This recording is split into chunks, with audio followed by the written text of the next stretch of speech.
Mesdames et messieurs, bonjour. Aujourd'hui, nous sommes sur un sujet un peu différent de d'habitude. Aujourd'hui, on va parler des plantes du jardin créole, mais leur signification pour les anciens. Et en fait, on a perdu ça aujourd'hui. Pourquoi ces plantes-là étaient plantées là? Voilà, on va faire plus court. Pourquoi ces plantes-là étaient plantées là? À quoi elles servent? Mais aussi à quoi elles servent dans le folklore, dans les traditions magico-religieuses, on va dire. Alors, je ne m'appelle pas la fleur curieuse. Hein, je vous mettrai l'Instagram de la fleur curieuse si vous voulez aller en savoir plus. On va juste survoler le sujet. On ne va pas rentrer dedans. Vous voulez en savoir plus, vous allez voir son Instagram. Elle a écrit des livres, elle a fait plein de choses autour de tout ce qui est le vaudou, le magico-religieux, le quimbois, etc., etc., comment ça se passe et tout dans la culture. Là, aujourd'hui, on reste en surface, parce que vous savez déjà. J'avais aussi envie d'aborder ce sujet-là parce que je reçois pas mal de messages en ce moment sur des personnes qui ont eu l'impression qu'elles sont victimes de quimbois, voilà, qu'elles se sentent pas bien. On approche de la fin de l'année scolaire, bientôt il va y avoir la période des purges. Pourquoi pas faire un petit, pas un bain démarré, mais un petit redémarrage d'une autre façon avant les grandes vacances. Voilà, je me suis dit, tiens, nous aussi, on est un petit peu dans le down là en ce moment. On a eu pas mal de petits problèmes, qu'on soit religieux ou pas religieux, peu importe. On a une impression qu'on s'acharne un peu aussi. Donc je me dis, autant, voilà, c'est le moment hein, d'aborder ce sujet-là. Et puis voilà, et puis c'est tout. Voilà. Donc on va commencer. Je vais vous présenter la première plante. On va en parler. Voilà. Et vous allez me dire si vous avez remarqué, si vous aussi vous utilisez, ou si votre maman, votre grand-mère utilisait ces plantes. Et puis si vous avez appris quelque chose aussi, vous savez déjà, on est dans le partage. En tout cas, c'est parti. Alors, la première plante, c'est le bol d'eau. Voilà, vous voyez, il peut être très très très très très haut, n'est-ce pas? Voilà, et puis ça fait une forme de bol. Les feuilles, pour que vous puissiez reconnaître, ça c'est notre première plante. Alors en général, cette plante ici, elle est mise, vous voyez, à côté des maisons. Alors, plus précisément, c'est une plante qu'en général, on va retrouver devant les maisons. Je ne sais pas si vous avez déjà fait porter attention, surtout vous allez en ville, par exemple du côté de Lacny Saint-Paul, vous voyez par là, Clarac, tout ça, dans ces eaux-là, vous allez avoir souvent des bols d'eau qui sont plantés au devant des maisons, donc vraiment devant la maison, sur la haie. Pourquoi? Parce que cette plante, en fait, elle est symbolique elle serait magico-protectrice. Elle protégerait les habitants des mauvais esprits, éloignerait aussi les énergies négatives, les mauvaises énergies, vous le savez déjà, hein, tous ces gens-là. Donc ce serait vraiment un rôle de protection de la maison et de ses habitants. Donc on a déjà vu le bol d'eau, je vais juste vous rappeler ces grandes lignes. En plus d'être donc magico-protectrice, elle est aussi très bonne pour tout ce qui est les problématiques au niveau du foie, donc ça va vous aider, hépatobiliaire, vous avez un foie, vous avez abusé, vous avez besoin de vous remettre, c'est très bon pour ça, très bon aussi pour les problématiques digestives. Je vous remets la vidéo ici si vous voulez aller la voir sur le bol d'eau pour en savoir un petit peu plus. C'est une plante, on n'en parle pas beaucoup, mais c'est une plante aussi qui est en général dans les autres pays, surtout les pays européens, elle est souvent mise à l'intérieur de la maison parce qu'elle a des propriétés purificatoires. Elle purifie l'air également. Donc ça peut être intéressant de la voir aussi à l'intérieur comme à l'extérieur. Donc elle est vraiment, on va mettre là, son grand mot d'ordre, c'est la purification et la protection. Donc c'est pour ça que vous allez en trouver devant les maisons. Laissez-moi savoir si chez votre grand-mère, chez votre maman, il y a des bols d'eau. Qu'est-ce que votre grand-mère vous dit par rapport au bol d'eau? En tout cas, c'était une plante qui était là, protectrice devant la maison. Deuxième plante, c'est parti. La deuxième plante, c'est l'arada. On en a déjà parlé également. Alors, l'arada, elle est reconnaissable avec son odeur d'ail très forte. C'est une plante qui pue, surtout quand vous enlevez la racine. Alors là, les gars, ça pue, mais impressionnant. Ça a vraiment une odeur d'ail. L'arada, on en a beaucoup parlé pendant le Covid, hein, au même titre que l'herbe à pic. C'est très bon pour les personnes qui étaient atteintes du Covid et qui voulaient se soigner, se remettre très rapidement sur pied. L'arada, c'est une superbe plante, très bon si vous avez des infections anti-inflammatoires, antibactériennes, analgésiques, les infections respiratoires, les troubles musculaires, etc., etc. On en a déjà parlé. Si vous voulez en savoir plus, je vous remets la vidéo juste ici. En tout cas, donc la rada, c'est votre meilleur ami. Ça pousse comme du chien dent dans certains endroits. Vous l'avez partout, c'est très envahissant. Mais c'est aussi une plante qui a des vertus protectrices, magico-religieuses et qui est très utilisée. Donc c'est pour ça qu'on l'appelle aussi douve-en-aigle ou parce que elle a en fait la tête. Alors je sais pas si vous avez vu. Attendez, je vous remonte ça. Là on voit bien. Vous voyez, là ça fait des espèces de petits pics et en fait ça fait mal. Ça là ça fait mal. Vous voyez, voilà. Ça fait comme des petits piquants. Et quand vous avez un champ de ça et que vous passez dans ça, ça fait mal. La rada était elle aussi plantée proche de la maison, pas forcément à côté, mais dans le jardin créole de la maison. Elle avait sa place. Pourquoi? Parce qu'elle était là aussi pour protéger des mauvais esprits, pour arrêter douve-en-aigle, donc pour arrêter, dans les soucounions, comme vous voulez les appeler, en tout cas les mauvais esprits qui voulaient s'introduire dans la maison, sur la propriété. D'accord? Elle est aussi utilisée dans les rituels des bains, donc que ça soit au niveau du bain des marées, comme ça soit au niveau de bains en tout genre. Si vous avez des problématiques, voilà, qu'on vous a pas ensorcelé, parce que j'aime pas ce terme-là, mais en tout cas, que vous êtes pris en ça, quoi, eh ben, vous pouvez faire un bain avec des feuilles d'arada, ça fonctionne également. Donc, comme je vous ai dit, que ça soit dans le bain des marées ou un autre type de bain, ce sont des bains plus dans le sens protecteur, avec d'autres types de feuillage. Vous pouvez mettre du bol d'eau également si vous le voulez, mais ça fait aussi partie du folklore et des rituels. Il n'y a pas que les bains des marées dans le folklore antillais, il y en a d'autres, et que ça soit pas forcément que antillais, mais aussi dans d'autres pays, que ce soit l'Afrique, Haïti, etc. Les bains sont aussi des façons de se débarrasser des mauvais esprits, du marrage qu'on a voulu faire sur vous, quelqu'un qui est jaloux, quelqu'un qui veut, voilà, qui a, vous savez, on n'a pas besoin de parler, vous le savez, vous avez une personne en tête là quand je vous dis ça. Bref. Voilà. Donc la rada, si vous avez de la rada, si vous savez que quelqu'un a de la rada et que vous avez besoin de faire un petit bain pour vous démarrer quelque chose, pour enlever le truc sur vous, vous pouvez utiliser des feuilles d'arada. Voilà. Je vous ai dit, si vous voulez en savoir plus, je vous mettrai aussi en barre de description l'Instagram de la fleur curieuse pour en savoir plus. On passe à la troisième plante. Le soleil est chaud et je voulais pas aller trop loin. J'ai un champ là-bas, mais le soleil tape trop fort. Je vais juste vous montrer la plante. On en a déjà parlé également. Attendez. Ça, c'est le pompon quand il est sec. Je pense que la majorité, vous allez reconnaître. Je vais vous montrer la plante quand elle n'est pas sèche. Alors, la voici. Donc ça, c'est un petit pompon. Hein. On n'est pas sur les grands pompons soldats. Donc là, on est sur le pompon soldat avec les feuilles qui sont reconnaissables et la tige complète. Voilà, ça, c'est la plante. Alors, le pompon soldat, c'est lui aussi, il fait aussi partie du folklore antillais. Et il est aussi utilisé, il a aussi des attributs, en fait, de protection. Donc, bien sûr, en plus d'avoir des vertus médicinales, donc calmants, sédatifs, spasmodiques et anti-inflammatoires, on retrouve pour calmer les fièvres, les douleurs respiratoires, les problèmes respiratoires, abdominales, mais il y a plein d'autres vertus, si je ne m'abuse. Donc je vous remettrai la vidéo dessus, parce que là, en tête comme ça, je n'ai pas toutes les vertus. Hein, je ne suis pas une encyclopédie, les gars. Vous irez aller voir Vous allez aller voir la vidéo sur le pompon soldat si vous voulez en savoir plus. Aujourd'hui, là n'est pas le sujet. En plus d'être une plante super intéressante en termes médicinaux, c'est aussi une plante qui est magico-religieusement protectrice. Je m'explique. En gros, en général, vous allez voir que les pompons soldats, ils aiment bien pousser en banc. En fait, ça fait comme des espèces de champs de pompons soldats. Et on dit que, en fait, planter des pompons soldats aux abords de la maison en rang, donc vraiment pour faire une espèce de barrière, ce serait protecteur contre les mauvais esprits et surtout les soucounians et les dorlis. C'est chez nous ici. Dans d'autres cultures, il est également utilisé pour nettoyer l'esprit, ok, et les environnements des influences négatives qui pourrait y avoir. Donc là, on revient toujours à la même chose. Donc si vous avez autour de vous quelqu'un, ou alors que vous avez fait peut-être entrer quelqu'un chez vous aussi, ça peut arriver, ou sur votre terrain ou autre, qui avait des mauvaises intentions, ben c'est bon d'avoir du pompon soldat. D'accord. Et en plus de ça, c'est bon aussi de l'utiliser. Donc, il y a des personnes qui utilisent aussi qui prennent la boule, là, le pompon, utilisent en fait dans des sachets, ou alors que ce soit pour le sommeil, pour avoir un sommeil réparateur, dans des sachets comme ça, ou alors en fumigation également pour pouvoir nettoyer l'espace dans lequel vous voulez enlever les mauvais esprits, les mauvaises pensées, voilà, l'environnement, vous voulez retrouver un environnement sain, entre guillemets, utilise pour ça. Alors vous me direz, c'est un petit peu plus rare de trouver des pompons soldats, oui, ça pousse pas partout, c'est devenu de plus en plus rare. Avant on en trouvait un peu partout, mais là, comme il y a de plus en plus de béton font de moins en moins de verre, on va dire, donc c'est plus compliqué. Mais par contre, si vous vous éloignez un peu, vous allez dans le Zion, dans le nord, vous allez trouver du bonbon soldat un petit peu. Il faut s'éloigner un petit peu du centre-centre. La quatrième plante, pas besoin d'aller bien loin, on en a là.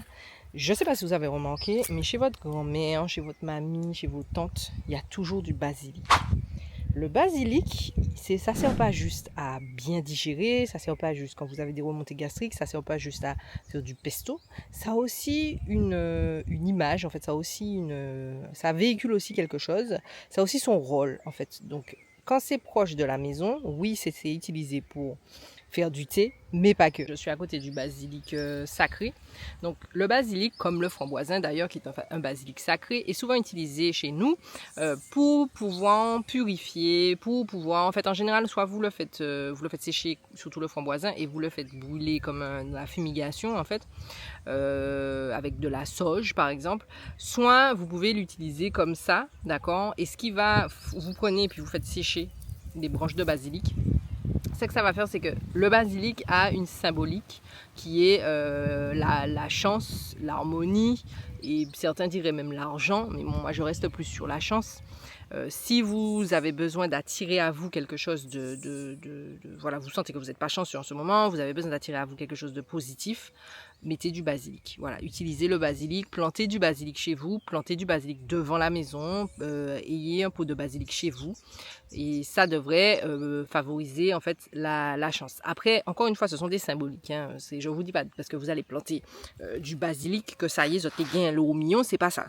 Donc après, tout dans la symbolisme, non, en tout cas, ce genre de choses, ok, tout ce qui est le folklore, tout ce qui est les croyances, ce sont des croyances. Si vous y croyez pas, si pour vous ça c'est de la bêtise et que ça fonctionne pas, ça ne fonctionnera pas. C'est pas parce que vous allez planter un champ de basilic devant chez vous, si vous y croyez pas, ben ça fonctionnera pas. Voilà, c'est tout.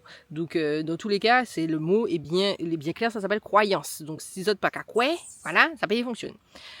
Donc le basilic, pour ceux qui y croient en tout cas, le basilic, comme je vous dis, ça n'est pas que pour faire des tisanes, c'est aussi pour attirer à soi le positif, l'harmonie, la chance. Donc vous pouvez, si vous voulez le faire, des bains, au même titre qu'avec la rada, vous pouvez faire de bains démarrés, vous pouvez aussi nettoyer votre maison avec. Moi ça m'est déjà arrivé de prendre du basilic, de prendre du framboisin et de vraiment faire dans le seau de nettoyage, de mettre les feuilles et de nettoyer la maison avec parce que j'avais besoin de retrouver de l'harmonie, de la paix ou d'attirer à moi quelque chose autre en fait. Donc maintenant, si vous y croyez, il y a des personnes qui prennent en fait comme ça des feuilles de basilic comme ça et puis qui gardent soit dans leur voiture, soit dans leur porte-monnaie. Ça peut être juste une feuille, hein, soit je sais pas, dans la maison accrochée devant la porte du basilic ou alors un pot de basilic devant la porte. Bref, je ne vais pas faire 4 heures sur le basilic, vous avez compris ce que je veux vous dire. C'est au même titre que par exemple les feuilles de laurier sauce. Ok, le laurier sauce serait lui aussi un signe d'abondance et donc il apporterait, si vous le mettez par exemple dans votre porte-monnaie ou dans votre boîte à argent, de votre tirelire, ça vous permettrait d'attirer plus d'argent à vous. À vous, oui, bon, vous avez compris. Voilà. Encore une fois, ce sont des croyances. Vous faites comme vous voulez, je vous dis juste ce qu'il en est. On passe à la 5e et avant-dernière plante. Pas remarqué que votre mamie, votre tati, même votre maman avait toujours un pied de citron punch ou de les petits citrons là devant chez elle. Vous n'avez pas remarqué ça? Il y avait toujours un pied de citron sur la propriété. Même s'ils ne vivaient pas forcément en campagne, même s'ils vivaient à Fort-de-France, même s'ils vivaient à Ducos, même s'ils vivaient en centre, même si le pied de citron était dans un pot, ils n'étaient ni citron. Ils avaient des pieds de citron. C'est pas parce que ils aimaient boire, c'est pas pour ça. Alors oui, il y en avait, c'était pour leur petit punch quand Robert sortait du travail. Oui, ça c'est sûr. Mais ce n'était pas que pour ça. Est-ce que vous avez remarqué que dans les rituels de purification, on utilise souvent le citron? Alors le citron était souvent utilisé surtout dans les périodes de bain des marées, les périodes de rentrée, pour récurer, car il a toujours pépin déjà, et pour aussi récurer son âme, et récurer, nettoyer ce dont on avait besoin de nettoyer. Bon, tout le monde sait à peu près approximativement les bienfaits du citron.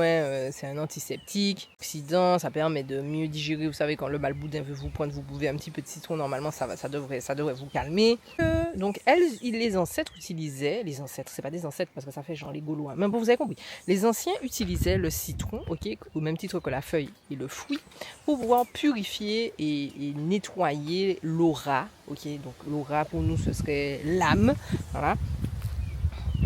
Et dans le même cas d'attirer le positif et d'éloigner le négatif. Donc comme je vous ai dit, en général on le retrouvait surtout pendant les bains des marées et au niveau des purges à la rentrée s'il fallait nettoyer quelque chose. Ça peut arriver aussi que les anciens le fassent aussi à des moments précis, si s'est passé quelque chose, s'il y a eu un décès ou s'il y a eu quoi que ce soit, ou alors quelque chose de traumatisant, pour vraiment nettoyer, que la personne se nettoie en fait et puisse attirer à elle quelque chose de positif.